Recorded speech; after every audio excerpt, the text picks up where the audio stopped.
Si je me trompe pas, on est l'épisode 1599, mais je suis complètement mêlé, fait que bonne chance là-dedans. Mais ce que je sais par contre, c'est qu'on est le samedi le 13. Je vous parle des achats en ligne et de l'empreinte de carbone. Il y a un autre conservateur. Ça, c'est un peu hypocrite, mais vous parlez de ça. Les architectes de l'AI. Il y a du Québécois là-dedans, me semble. On va jaser de ça. Revenu Canada et son chatbot qui fait des erreurs. Il va falloir que Pablo apprenne à être un petit peu plus humble. Hein? Je pense que c'est ça qui fait défaut beaucoup, en plus de son leadership. Air Transat, des augmentations de 50%. Non, je vais vous laisser mon opinion pour tantôt. Dollarama qui va bien, le dollar qui va bien. Dollarama va bien, mais pas en bourse. De toute façon, la bourse, allez pas voir. Cette semaine, je vous ai dit d'aller voir. Là, si vous n'êtes pas allé, vous n'y allez pas. Non, vous n'allez pas faire ça. C'est une remise en question sur l'AI cette semaine. Lily, par contre, va bien. Disney qui investit 1 milliard dans Sora. Je vais être dans un film à un moment donné de Disney, moi. Et les enfants vegan. Tiens. On va jaser de tout ça.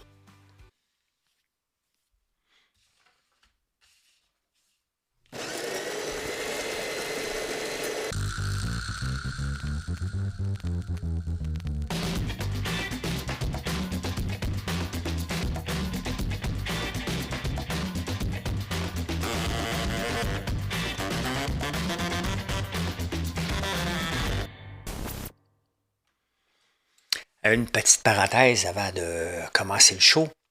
Alexandre Taillefer, qu'on ne se parle plus, on ne s'est pas rencontré depuis Théo Taxi. Et j'étais très proche avec lui là, dans le temps des Dragons, 2013-2014. J'ai été souvent chez eux, on a voyagé ensemble. J'étais proche de sa famille.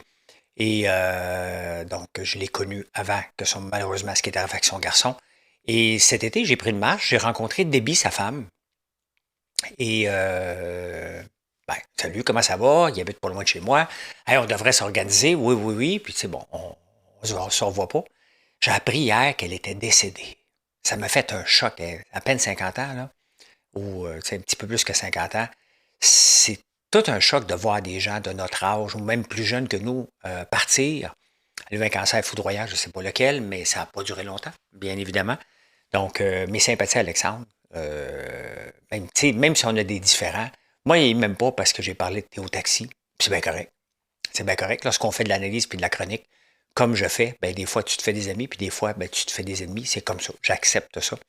Mais on s'en veut pas mutuellement, là. Je ne suis pas responsable de Théo Taxi, là. Fait que voilà. Mais quand même, quelle tristesse. Quelle tristesse. Les achats en ligne. Bon, vous savez que mon commerce est à 90% en ligne. On a plusieurs points de vente. On veut en ouvrir encore plus. Mais les achats en ligne, les gens parlent souvent de l'empreinte carbone. Hein? Il y a une étude. J'aime ça quand il y a des études, puis je vous les mets. C'est assez évident maintenant que les études, les GLS de ce monde passent dans tous les rangs à peu près. Là, pas dans toutes. Amazon passe dans vos rues à tous les jours. Donc, c'est ce qui nous permet de réduire l'impact carbone. Parce que si on pense de se déplacer pour aller acheter un bien, vous mettez de l'essence, vous prenez de la place sur les routes. Tandis qu'un seul camion fait déjà la route, un peu comme... Ils font des routes comme Post Canada. Là. Donc, l'empreinte carbone est pas mal moindre. Je me souviens, il y a 2 ans, je cherchais des washers bien précis que j'avais besoin. J'ai envoyé mon frère au BMR, un autre BMR en campagne. J'ai été voir ici chez Canadian Center. J'ai été voir ailleurs, j'en trouvais pas. Je dis, coudonc, on va aller voir sur Amazon, j'ai eu le lendemain. 2 personnes ont fait énormément de millages pour essayer de trouver un washer bien précis. C'était disponible chez Amazon. Fait que ça n'a pas d'impact maintenant, carbone, le magasinage en ligne. Hey, ça, c'est hypocrite en tabarnouche. Hein? Deuxième député conservateur qui claque la porte, qui s'en va au libéral. Sincèrement, je suis contre les transfuges. Et souvent, les transfuges ne sont pas des numéros 1. C'est ce qu'on voit en ce moment. Et mais là, lui, il est au party de Noël la veille. Il n'a même pas payé son ticket de party de Noël. Il se fait photographier avec Pierre Poilievre le lendemain matin, il s'en va avec les libéraux. Et où la fierté de Mark Carney pour accueillir quelqu'un comme ça? Je veux bien croire qu'il va être majoritaire, là. Mais es-tu prête vraiment à vendre ta mère? À ce point-là? Tu aurais pu lui dire, regarde, puisqu'il s'en vient vers toi, ça s'est discuté avant, tu peux lui dire, regarde, va pas au party. C'est toi son boss. Mark aurait pu lui dire, va pas là. Tu vas aller dans la cave. Il y a eu là dans la cave, puis Mark Carney allait dans la cave. Mark Carney allait dans un tatane aussi de garder Stephen Guilbeault, alors que Stephen Guilbeault se promène et il dit à peu près n'importe quoi. À moins que c'est planifié. Des fois, avec la politique, c'est tellement laid, là. Regarde, moi, te laisser dire ce que tu veux et puis comme ça, je te garde, j'ai l'air d'un gars ouvert, toi, tu as l'air d'un gars, puis peut-être tu vas pouvoir faire avancer des dossiers. C'est tellement laid, la politique, que je suis même pas surpris si c'était ça. Là. Parce que sinon, ça n'avait pas de sens. Ici au Québec, on a Yoshua Bengio, le plus grand architecte de l'intelligence artificielle, le plus grand chercheur, c'est ce qu'on aime dire ici. Moi, je l'appelle le peureux en chef parce qu'il ne fait que dire que l'intelligence artificielle, c'est dangereux, c'est dangereux, c'est dangereux, c'est dangereux, c'est dangereux. Ben, il y a 7 personnalités qui ont été élues personnalités de l'année dans le magazine Time pour l'intelligence artificielle. Il n'en fait pas partie. Il y a NVIDIA, il y a AMD, des présidents de compagnie, là. Leur but, c'est de vendre des puces. Ils n'ont pas cherché, ils n'ont pas fait ça. Mais ceux autres, les personnalités de l'année, Yoshua, il n'est pas dans la liste. Fait que, tu sais, des fois, là, quand on dit qu'on a le plus grand chercheur ici, là, quand tu cherches quelque chose, à un moment donné, il faut que tu aboutisses. Rien contre lui, là. Mais arrêtez de le déclarer le plus grand de l'intelligence artificielle. Il n'a rien mis en marché. Et ce qu'il a mis en marché, ça a coûté 100 millions au gouvernement. Donc, Element AI n'avait pas marché. Peut-être trop vite, trop rapide. Et d'ailleurs, je ne sais pas si c'est lui qui avait fait Element AI, qui a fait le chatbot de Revenu Canada, mais Revenu Canada avait acheté en 2020-2021 un chatbot intelligence artificielle pour 20 millions. C'était des précurseurs parce que ChatGPT n'existait pas. Et des fois, est-ce qu'on veut, nos gouvernements, qu'ils soient précurseurs? Ben, des fois, oui, puis des fois, non. Celui-là, ben, il se trompe 66% du temps. C'est le fun. Tu es un client, tu parles avec Revenu Canada. Est-ce que je peux mettre plus d'argent à Montréal? Oui, tu peux. Vas-y. Je ne sais pas c'est quoi les questions qu'on peut poser, là. Mais 66% du temps, il se trompe. On a payé 20 millions pour ça.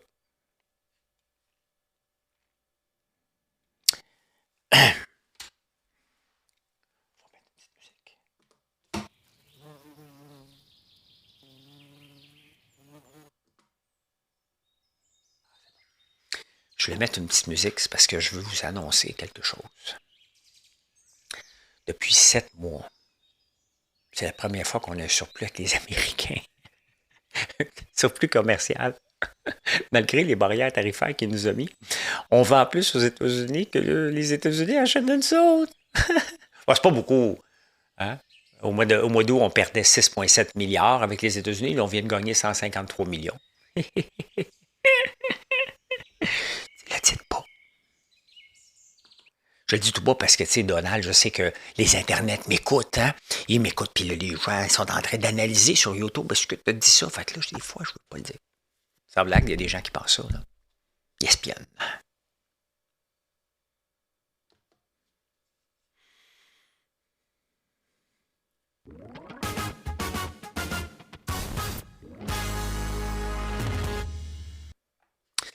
Bon, ben merci Pablo, tu nous as donné beaucoup de contenu, mais là, on en a trop. Tu peux rentrer dans tes terres, démissionner du Parti libéral du Québec. On en a trop, là. Tu as zéro humilité. Hein? Zéro, zéro, zéro humilité. Qu'est-ce que j'ai marqué, là? Regarde, tu sais, dans la politique, toute une question de perception. Il y a le loin local à sa femme. Il n'y a rien de mal. Il a le droit. Mais la perception veut que elle a fait de l'argent grâce au Parti libéral. Question de perception. Il était peut-être le mieux situé, son local, c'est vrai. Il n'y a rien de mal. Il a payé le prix du marché. Mais pourquoi expliquer ça? Tu dis, ouais, je suis en politique. Et si tu as du leadership, tu peux dire comme Trump, ta gueule, faire ce que je veux. On n'a pas ça ici au Québec, là. Pas venant du Parti libéral. Et là, il dit qu'il est la bonne personne pour gagner les élections. Comment tu peux penser vouloir gagner les élections quand on veut te mettre dehors? Tu sais, dans une séparation, regarde, on veut te mettre dehors. Fais-en un bébé! Ben, c'est parce que on veut te sacrer à la porte. Un enfant! Ça règle tout! Non, Pablo. Tu sais, j'ai toujours gagné, puis je vais gagner celle-là. Mais c'est parce que tu peux pas la gagner, celle-là. Tu nous as pas prouvé. Moi, je n'ai pas de carte de Parti libéral, donc je vote pas, là. Mais ce que tu nous as montré, et c'est ce que je disais à l'entrevue avec Sophie Durocher, c'est que tu nous as montré ton niveau d'incompétence. Rien de mal, là. On a tous un niveau d'incompétence. Je l'explique, moi, que je suis un chroniqueur. Je fais de la chronique ici. Je ne suis pas un animateur pour gérer d'autres personnes sur un plateau. Ça ne m'intéresse pas. Je suis pas bon là-dedans. Ça m'intéresse vraiment pas. Je suis un chroniqueur, je suis bien là-dedans. Quand on me dit de sauter dans l'arène, je saute. Mais je me considère, par contre, un bon leader. Je suis capable de faire face à la musique. Je l'ai prouvé, je suis capable de gérer des gens. Ça, j'ai fait ça toute ma vie, je le vois, je le sais. Mais je ne suis pas moins un animateur. Là-dedans, j'ai mon principe de Peter. Est-ce que je serais un bon politicien? Ben, je ne le sais pas. C'est qu'il faut. L'affaire pour le principe de Peter, là, voir c'est où notre niveau d'incompétence, il faut que tu ailles dedans. Mais là, on le voit.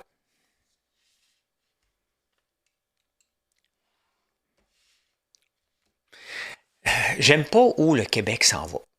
On va vous dire, là, peu importe le parti politique, là, on est dans les restrictions puis dans le contrôle. Quand tu regardes ça là, à 100 pieds dans les airs, là, tu regardes ça ressemble à un pays communiste. Là, je sais, j'ai le mot communiste qui sort souvent de ma bouche, là. Mais là, on veut imposer des quotas de découvrabilité. Netflix, ils vont devoir le faire, puis Spotify. Moi, écoutez Michel Sardou, pareil.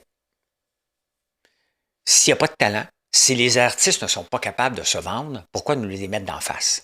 Un artiste a une plateforme. Moi, j'ai une plateforme qui est YouTube, Facebook, TikTok, Instagram, toutes les autres. Mes produits, je dois les vendre. J'aimerais ça que Google aussi soit obligé de mettre les produits québécois quand vous faites une recherche, que je sors en premier. Je sors en premier parce que j'ai travaillé fort. Mes recettes, je les ai travaillées et je vous le dis, ma recette est là, tel produit est là. C'est la même chose. Mes chansons, là, c'est mes produits. J'attends pas après personne. Ce sont les artistes qui doivent faire leur propre mise en marché. Ils ne le font pas, ce sont des artistes. On ne leur demande pas grand-chose, c'est normal. Tu veux vivre de ton talent. Tu veux faire des chansons, fais des chansons. Tu veux vivre de tes chansons, ben sois un entrepreneur. Tu n'es pas un entrepreneur, pas grave, embauche-toi une équipe, prends-toi un gérant, puis va te chercher quelqu'un qui va s'occuper de tes réseaux sociaux. Mais là, non, moi je suis un artiste, donc fais pour moi. Non, je ne suis pas d'accord, ça m'énerve. Ça m'énerve que le PQ veut penser à couper les accès aux réseaux sociaux des enfants. C'est pas parce que je veux pas avoir des enfants. Il y a un débile qui est allé dire il veut avoir des enfants sur les réseaux sociaux parce qu'il aime ça les voir. Hey, Chris. Quand même une petite bout à toi, tabarnak. Là. T'as dit des hosties niaiseries de même. Ou ce que j'aime pas, c'est parce que je suis un père de famille, moi. Je les ai contrôlés, les réseaux sociaux de mes enfants. Je dis non, ça c'est pas correct, ça c'est correct. Nos enfants sont pas sur la télé. On veut les forcer à écouter la télé. Ils restent pas au Québec. TVA, Radio-Canada. On veut les forcer à écouter ça. Ils ne peuvent pas aller sur YouTube, ils ne peuvent pas aller sur TikTok, ils ne peuvent pas aller sur Instagram, ils ne peuvent pas aller sur Facebook. C'est vraiment, là, ils vont arriver à 14 ans, puis ils ne sauront pas ce qui se passe dans le monde parce qu'on va juste savoir ce qu'il y a à la télévision. Sincèrement, on est en 2025. Le rôle des parents, donc c'est quoi rendu le rôle des parents? De faire des bébés et dire à la société, ben occupe-toi-en. That's it, j'ai fait ma job, moi. Un petit 10 secondes, la madame a dit, c'est terminé. Ben, donc, oui. T'occuper. Après ça, on demande au gouvernement, occupe-toi-en. Je veux pas ça, moi. Je veux pas ça. Les parents ont encore un rôle, puis il y a des enfants qui n'ont pas d'affaires sur les réseaux sociaux, c'est le rôle des parents. Puis il y a des enfants qui sont bien à l'aise, puis ils vont apprendre. Pendant 14 ans de ta vie, ou 16 ans, comme en Australie, puis c'est pas parce qu'ils le font ailleurs que c'est plus brillant, là. Les études l'ont démontré que c'est nocif pour la santé. Mais oui. Mais c'est ça. C'est le rôle de parent de dire c'est assez. Vous êtes-vous déjà battu avec un Internet, vous autres, débrancher l'Internet? Ouais, j'ai déjà fait ça, moi aussi. C'est mon rôle. Ils vont aller jouer dehors. Si vous rêvez en couleur des fois. Ils vont prendre le code de quelqu'un d'autre puis ils vont être là-dessus, pareil. Là. YouTube est un outil académique aussi. Là. Il y a bien des choses que je suis allé apprendre. La première fois, j'ai planté de l'ail. Je ne savais pas comment faire ça, moi. J'étais sur YouTube. Quand est-ce que le récolter? J'étais sur YouTube. Se situe, moi, comment? Il n'y avait pas l'intelligence artificielle. Je ne savais pas ça. Ah, ça me fait rire. Hein? Air Transat qui donne une augmentation de près de 50% à ses pilotes. Donc, on peut supposer que, selon les barèmes des pilotes mondiaux, Air Transat est un exploiteur. Il exploitait. Il sous-payait ses gens. T'entends, elle a donné une augmentation de 50 %. C'est comme si j'ai un employé, c'est quoi le salaire minimum? 15$, demain matin, je donne 30. Pourquoi? Parce que le marché, mais ça fait 10 ans que je n'ai pas donné. Vous allez me dire quoi? Tu étais un exploiteur, tu t'es fait pincer, hein? À 250 000, tu n'es pas un exploiteur. Quand tu payes 15$ de l'heure, tu es un exploiteur. Comment Air Transat va payer ces augmentations-là maintenant? Avec quel argent? L'argent des billets? C'est vous autres qui allez le payer encore.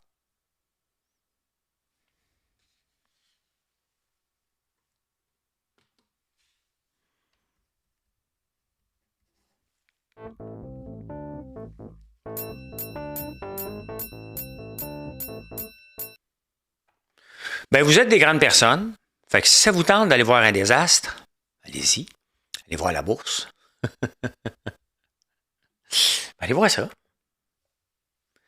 Une diminution de 570. Le Nasdaq a une mauvaise semaine. Une très mauvaise semaine, mais est-ce que c'est mauvais? C'est toute une débarque, là. On a commencé quand même à... Voyons. 25 000, on va le mettre plus fort. 25 700, puis là, on a droppé beaucoup de vendredi. Ben, les chiffres sont pas si beaux. Il y a de l'inquiétude. On arrive en fin de l'année. On a eu beaucoup de profits, là. Quand sur un an, quand même, là. Year to date, le Nasdaq est une performance exceptionnelle. Donc, on est encore sur la ligne jaune, donc sur la moyenne mobile de 200. Il y a moi 50, pardon. Donc, on est correct. Mais ça fait mal, puis on a une mauvaise semaine. Oracle, une semaine catastrophique. Toute une débarque. Pourtant, il a rapporté des bons chiffres, mais pas assez. Broadcom, c'est la même chose. Il a rapporté des bons chiffres, mais pas assez. Groupe Dynamite aussi diminué après avoir monté en fou. Là. Groupe Dynamite. 77. Lui aussi, il était à 95. Là. Donc, c'est une mauvaise semaine. Quand même, on parle pour le Nasdaq, là, on parle de 2,2% mais ça fait partie du scénario. C'est pas le fun, mais ça reflète aussi que ça a augmenté beaucoup. On a eu quand même 21, 17 et 13% dans les 3 dernières années. C'est énorme. C'est énorme. Quand même que la bourse perdrait 6%, 7%. Ça va être moins beau sur notre portefeuille, là. Mais quand on regarde ce qu'on valait au début de l'année et qu'est-ce qu'on voit à la fin de l'année, c'est encore très, très beau.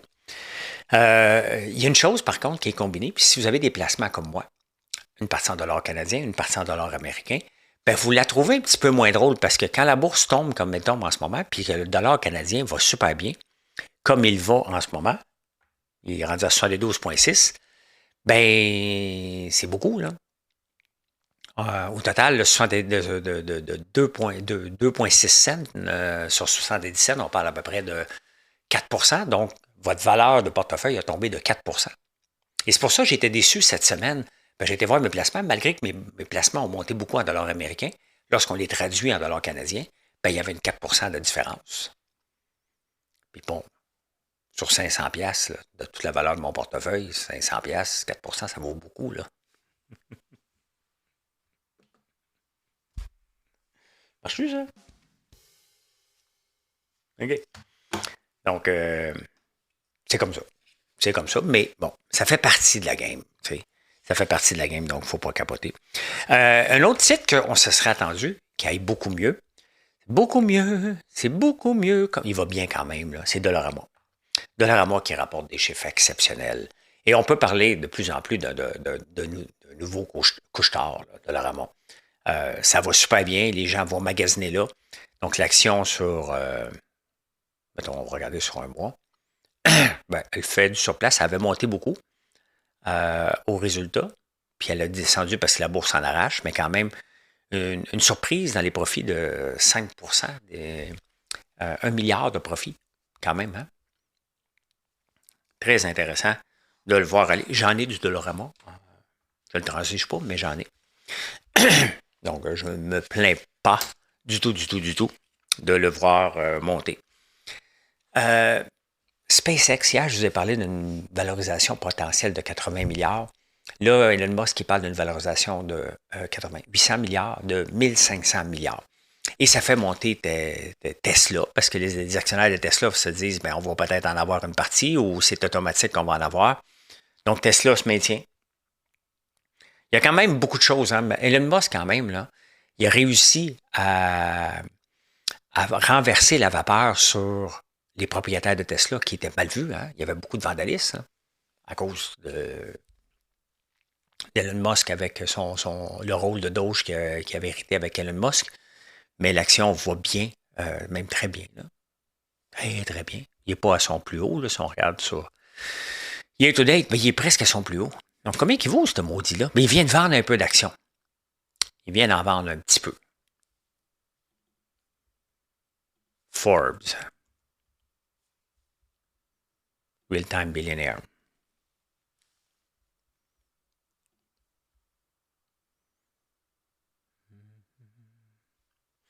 Elon Musk vaut 493. On ne l'a pas vu passer. Larry Page, 254. Un qui a dégringolé puis solide, c'est Larry Ellison, même si il valait presque autant qu'Elon Musk. Il n'y a pas longtemps, il y a à peu près un mois et demi. Mais hein, regardez, on va aller voir Oracle, vous allez comprendre. Oracle a été un feu de paille. Hein? Ça, c'est typique des bulles. Je ne l'ai pas ici, on va aller chercher. ORCL.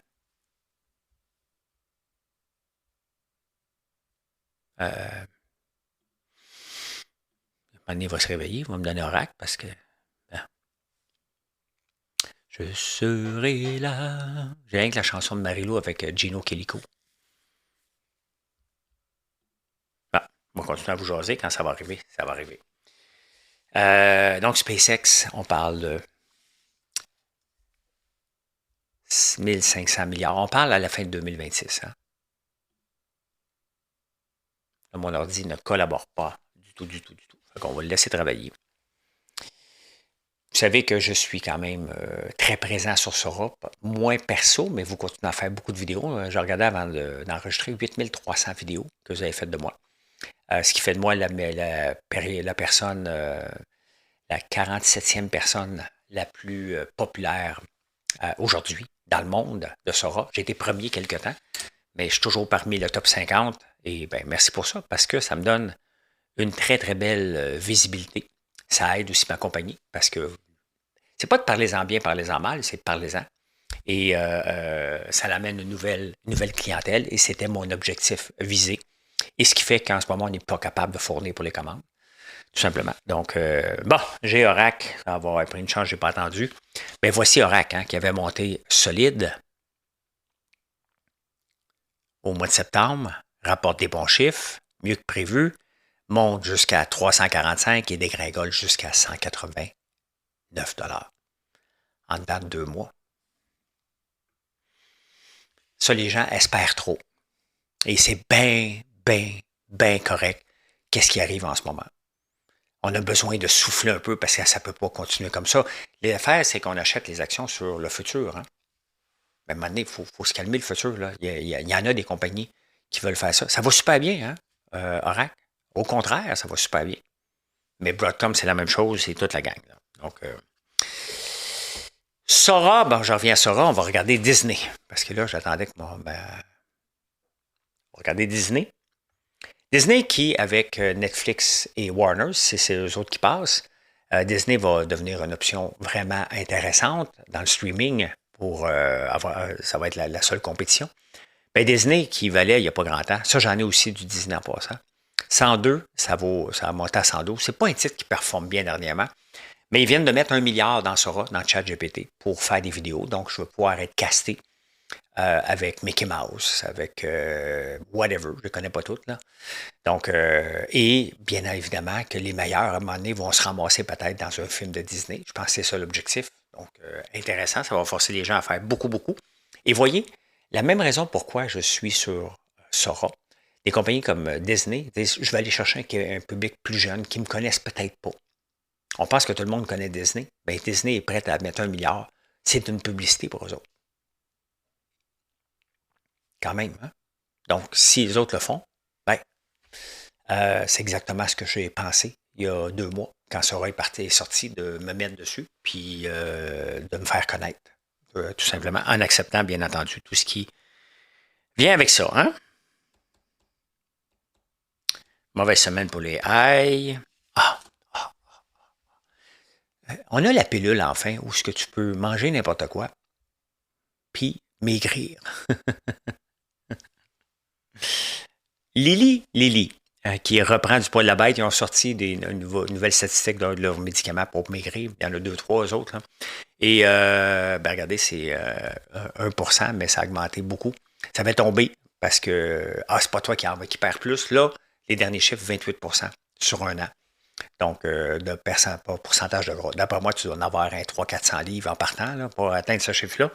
Mais les gens perdent en moyenne 72 livres en un an avec ce nouveau médicament-là. Donc, qui fait la barbe si on entendait parler juste de 200 pics, mais non, Lily est là maintenant. J'en ai par l'entremise d'un de mes fonds. Fait que voilà. Je ne fais pas une recommandation d'achat. Pas du tout, pas du tout. Buy now, pay later. Je ne l'ai pas encore sur mon site. Un jour, c'est bien évident que je ne me battrai pas contre le système. Je vais l'offrir. Vous allez pouvoir acheter vos choses à crédit. Il y a la carte de crédit, puis il y a accepter qu'en partant, tu vas avoir des crédits. Si tu payes à temps, tu es correct. La plupart des gens ne payent pas à temps. Le problème, c'est ça. Mais en 2023, il y avait 3,8 des achats qui se faisaient comme ça. En 2024, 4,1. On attend les chiffres de 2025, mais je ne serais pas surpris à voir les tendances qu'on est dans le 6 ou le 7% des gens qui achètent des choses à crédit. Pas sur la carte de crédit pour payer longtemps, sur 4 versements. Donc, pas à moi décider. Je suis comme le gouvernement. À un moment donné, je n'irai pas me battre. Je ne tente pas de l'offrir, mais je ne me priverai pas de vendre si le marché s'en va là. C'est ça que vous voulez. C'est ça que vous voulez. Hein? Ben, la bourse, on va se le dire, elle fait son Bitcoin. Hein? C'est à peu près ça qu'on voit dernièrement. Il n'y a pas de direction. Ils cherchent une direction, puis regardez le Bitcoin qui débarque encore dans les 3%. Puis XRP aussi. Tout tombe en ce moment. Est-ce que c'est l'effet de fin d'année? Normalement, l'effet de fin d'année, on le contraire, parce on vend des positions, on en achète les meilleures. Donc, on n'est pas dans le Santa Claus Rally, là, c'est plus à la fin de l'année. Mais la bourse, ça fait la même chose en ce moment. Elle ne sait pas où aller. Le Bitcoin ne sait pas où aller. Fait que les gens achètent sans conviction, puis ils vendent sans conviction. Donc, voilà.